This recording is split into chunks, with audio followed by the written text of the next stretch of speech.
మనకి ఇలా main fabric పెట్టుకుంటే స్టిచ్ చేసుకోవడానికి కూడా వస్తుందండి. ఇప్పుడు మనకి ఇలా టచ్ అవుతుంది. ఇంతకంటే ఈజీగా ఎలా స్టిచ్ చేసుకోవాలంటే ఇప్పుడు దీన్ని ఇలాగ రివర్స్, తెలిసిన వాళ్ళు స్కిప్ చేయండి, తెలియని వాళ్ళ కోసం చెప్తున్నాను. సో ఇలా పెట్టేసి ఇప్పుడు ఈ స్టిచ్ మీదనే మనం స్టిచ్ చేసుకోవాలి. ఆటోమేటిక్గా స్టిచ్ వస్తుందండి మనం ఇలా సెట్ చేసుకున్నామంటే.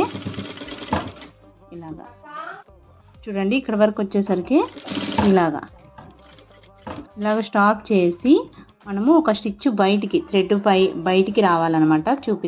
క్రాస్ని ఇలా టర్న్ చేసుకొని మనం ఇక్కడ అంటే కర్వ్ తెలియడం కోసం బయటికి ఒక స్టిచ్ వేసి దాంట్లో నుంచి మనము ఇంకొక స్టిచ్ మళ్ళీ తర్వాత ఇలాగ బయటికి ఇలా టర్న్ చేసుకోవాలి.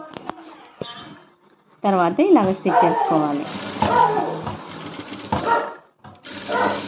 ఇప్పుడు కట్ తీయాలన్నమాట. ఇక్కడ చూడండి, కర్వ్ దగ్గర ఇలాగా ఒక స్టిచ్ బయటకు వచ్చింది చూడండి, మీకు క్లియర్గా కనిపిస్తుంది కదా. ఇక్కడ ఒక కట్